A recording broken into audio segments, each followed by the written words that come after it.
Welcome to NS TV. నేను రాజీవ్. ముందుగా headlines చూద్దాం. న్యాయమైన కోరికలు తీర్చాలని మండల తహసీల్దార్ కార్యాలయం వద్ద అంగన్వాడీ కార్యకర్తలు ధర్నాను అడ్డుకున్న పోలీసులు డౌన్ డౌన్ అని నినాదాలతో అంగన్వాడీ కార్యకర్తలు పనికి తగ్గ వేతనం ఇవ్వాలని మా కోరిక అంటున్న అంగన్వాడీ కార్యకర్తలు గత ప్రభుత్వంలో ధర్నాని విజయవంతం చేసుకున్నాము.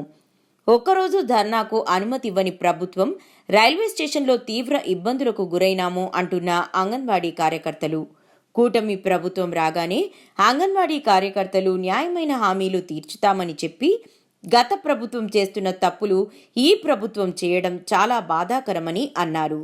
మినీ అంగన్వాడీలను మెయిన్ అంగన్వాడీలాగా చేస్తూ గ్రాట్యుటీ కూడా పెంచాలని కోరారు. నమస్తే సార్.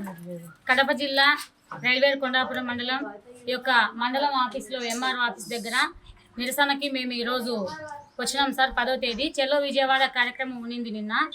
అయినా కూడా మమ్మల్ని అతి ఘోరంగా పోలీస్ వాళ్ళు వచ్చి లేడీస్ కానిస్టేబుల్ కూడా లేకుండా ఒక ఆమె వచ్చింది వాణి అని, కానీ ఎస్ఐ సిఎస్ఆర్ అందరూ వచ్చి అక్కడ అడ్డుకోవడం జరిగినది.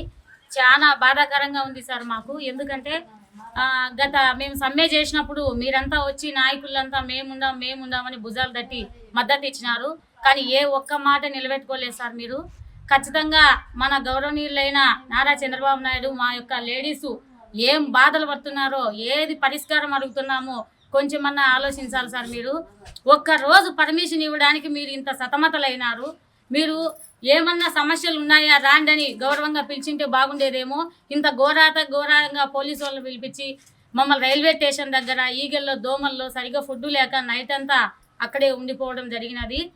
అసలు ఎంత కూడా రెస్పాన్సిబుల్ లాగా మాట్లాడుతున్నారు పోలీసు వాళ్ళు. అది ఎంత ధైర్యం ఇచ్చినారో ఏమో మాకైతే తెలుసు సార్. గత ప్రభుత్వం అట్లే చేసింది, ఈ ప్రభుత్వం అట్లే చేసింది. ఎవరిని నమ్మాలో కూడా అర్థం కావడం లేదు సార్. మేము నమ్మకంగా ఏదో మా నాయకుడు చేస్తారనేందుకు మీరు ఇంత ఘోరంగా మహిళల్ని ఇంత హింసిస్తారని మేము అనుకోలేదు సార్. దయ ఉంచి మా బాధలకు తగ్గట్టు కనీస వేతనం, మా పనికి తగ్గట్టు కనీస వేతనం అడుగుతున్నాం సార్. దయ ఉంచి మిమ్మల్ని మేమేం వ్యతిరేకం కాదు, గౌరవించి మాకు జీతాలు పెరిగి గ్రాడ్యుటీ అమలు చేసి మినీ అంగన్వాడీ వాళ్ళు మెయిన్ అంగన్వాడీలు చేయాలని మా యొక్క డిమాండ్స్. ఖచ్చితంగా మేము ఏది ఎక్కువ ఏం కోరడం లేదు, మా పనికి తగ్గట్ట వేతనం ఇమ్మని అడుగుతున్నాం సార్. గవర్నర్లైన deputy CM sir Pawan Kalyan sir, అలాగే నారా లోకేష్ సారు, అలాగే చంద్రబాబు నాయుడు సారు, అలాగే గుమ్మడి సంధ్యారాణి మేడం, మీరు దయ ఉంచి మా మొర ఆలకించి మా అంగన్వాడీ వాళ్ళకి న్యాయం చేస్తారని మిమ్మల్ని ప్రాధేయపడుతున్నాం మేడం. విజయవాడ ధర్నాకు పోనీకుండా అంగన్వాడీలను అడ్డుకున్న పోలీసులు, విజయవాడ ధర్నాకు అంగన్వాడీ కార్యకర్తలను పోనీకుండా అడ్డుకున్న పోలీసులు, విజయవాడ ధర్నాకు అంగన్వాడీలను పోనీకుండా అడ్డుకున్న పోలీసులు, అంగన్వాడీల న్యాయమైన డిమాండ్లను డిమాండ్లను వెంటనే అంగన్వాడీల న్యాయమైన డిమాండ్లను వెంటనే అంగన్వాడీల న్యాయమైన డిమాండ్లను వెంటనే చంద్రబాబు నాయుడు గారు ఇచ్చిన మాటను వెంటనే నిలబెట్టుకోవాలి. చంద్రబాబు నాయుడు గారు ఇచ్చిన మాటను వెంటనే నిలబెట్టుకోవాలి. గౌరవనీయులైన ముఖ్యమంత్రి సీఎం గారు ఇచ్చిన మాటను వెంటనే ముఖ్యమంత్రి గారు ఇచ్చిన మాటను నిలబెట్టుకోవాలి. ముందు అందరికీ నమస్కారం అండి. ఈరోజు 10వ తేదీ విజయవాడలో మొత్తం ఐక్యంగా ఐఎఫ్టియు కానీ, ఏఐటీసీ కానీ, సిఐటియు కానీ ప్రతి ఒక్క యూనియన్ నుంచి ధర్నాకు మాకు పిలుపు అయితే వచ్చింది. విజయవాడలో ధర్నా చేయాలని చెప్పేసి 10వ తేదీ మాకు పిలుపునిచ్చారు. మేము నిన్న నైట్ ధర్మవరం బండికి బయలుదేరుతుంటే పోలీసులు మమ్మల్ని అడ్డుకొని అమానుషంగా బండిని ఎక్కనీకోకుండా పోలీస్ స్టేషన్ నుంచి మమ్మల్ని బయటకైతే తీసుకొచ్చారు. మేము ఎంతసేపు వారించినా కూడా మమ్మల్ని అయితే వదలలేదు.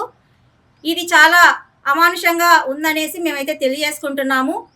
గత ప్రభుత్వంలో మేము 42 రోజులు సుదీర్ఘంగా మేము పోరాటం చేసినప్పుడు ప్రతి ఒక్క టెంట్ దగ్గరికి వచ్చి ఇప్పుడున్న ప్రభుత్వము మాకైతే హామీలు ఇచ్చారు. మీ ఏదైనా కానీ మీ న్యాయమైన డిమాండ్లను మేము నెరవేరుస్తామని మాకైతే తెలియజేశారు వాళ్ళు. కానీ ఇప్పుడు అదే డిమాండ్లను నెరవేర్చకుండా గత ప్రభుత్వం చేసిన తప్పే మరి ఇప్పుడున్న ప్రభుత్వం కూడా చేయడం మాకు చాలా బాధ అనిపిస్తోంది.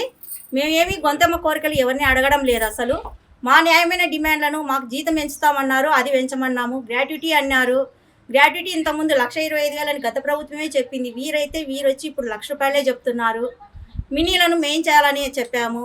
అది కూడా ఇంకా ఇప్పటికీ కాలేదు.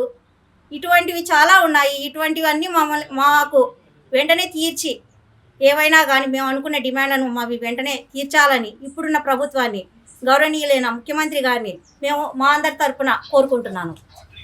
అదేమంటే లాస్ట్ ప్రభుత్వంలోనే మేము 42 days చేసినాము ధర్నా. చాలా ఘనంగా చేసినాము. ఎక్కువ చేసినప్పటికీ బాగా సహకారం అందించారు వాళ్ళు. మేము అనుకున్నవన్నీ మేము ఆశించినవన్నీ తెలియజేసుకున్నాం వాళ్ళకి బాగా ధర్నాలో. కానీ ఇప్పుడైతే ఒక్క రోజుకే మాకు పర్మిషన్ లేకుండా ఇట్లా పోలీసులతో చాలా అడ్డగించినారు. చాలా బాధాకరం ఇది. ఈ ప్రభుత్వంలో అయినా మాకు మా కోరికలను నెరవేర్చి, మేమేమి ఎక్కువ గొంతమ్మ కోరికలు అడగడం లేదు, కనీస వేతనం అడుగుతున్నాం. గౌరవ వేతనం కాదు కానీ కనీస వేతనం, మా పనికి తగిన ఫలితాన్ని మేము అడుగుతున్నాం. దాన్ని కానీ ఈ ప్రభుత్వం అయితే మాకు ఇవ్వడం లేదు. కనీసం మేము ఆ నిరసన తెలియజేయాలన్నా కానీ మాకు ధర్నాకు కూడా పర్మిషన్ ఇవ్వడం లేదు. మేము ఇక్కడే ఆగిపోయినాము. నైట్ అంతా లేడీస్ 10 వరకు అట్లే రైల్వే స్టేషన్ దగ్గర చాలా ఇబ్బందులు పడినాము.